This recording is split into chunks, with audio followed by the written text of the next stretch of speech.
William Harold Greer, Jr. I'm presently retired captain from the Navy. I got up there and I got on the bridge and I liked what I was doing up there and everything, so I became the officer of the deck when we were at general quarters. So you had to do everything you had to do there. When we got inspected and everything, I was the one up there running the ship, and they were grading me on how I did that and that kind of thing. So, you know, it was, you did a lot up there. You were kind of in charge of the ship. Also, when we went in and out of the port, they set a special sea and anchor detail, and I was in charge, you know, I was the OOD up there on that. To kind of qualify me for that, I was a junior officer of the deck for about a year doing those things, like when you're coming in and out of port and everything, you may have to render honors, and I was the one that had to do that to make sure attention to port, attention to starboard, hand salute, ready to, you do that in coordination with the other ship, what they were doing, and you had to do that right. And so I did a lot of that coming along. But we had CDTL OD, like going into Hong Kong. There are a lot of ships, a lot of action, and it's very, very tense when you're doing that. And I did that like 4 times, so it was going in. Kaohsiung, Taiwan, when we would go in and out of there, it was very narrow where you had to go through, and you had a Chinese pilot who didn't, I mean, the English, he'd just do hand motions what he wanted you to do, and you'd have to do it coming in and out of there, and we did that like 4 or 5 times. In fact, it was when Kennedy was assassinated, that's where we were, and we had to, we were home ported there. We're not home ported, but we were in that port when that happened. But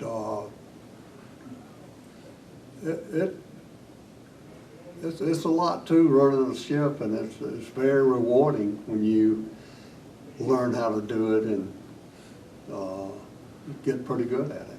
Well, you'd have the officer of the deck, you'd have a junior officer of the deck, you'd have a lookout, starboard lookout, port lookout, you'd have a phone talker, you'd have the helmsman, you'd have the navigation right there with you. So you had 12, 14 people up there when you opened the bridge.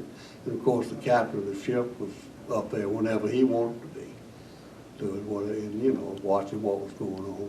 And especially if you were at CDTL OOD or general quarters, he'd be right there with you. They were usually 12 to 14 people on the bridge.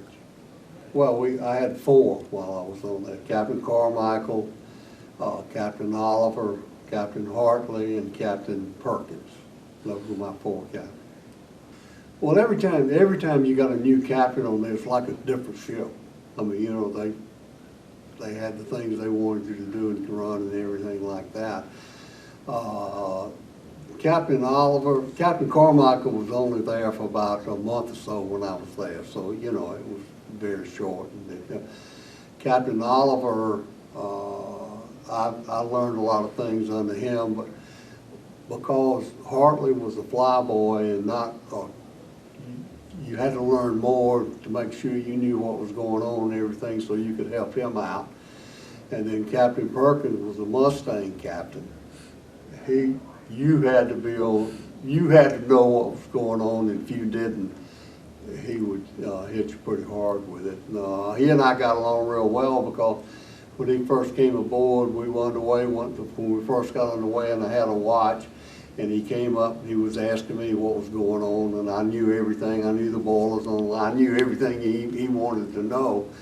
And so we kind of hit it off from there, and I never had any trouble with him. But he and I were friends, and I corresponded with him after I got out of the Navy, and he was in a retirement home in Texas, and we rode back and forth sometimes there. But all of them helped me develop my career in the Navy, but I never really thought about having full-time, regular career in the Navy. So, and, you know, and I told them that.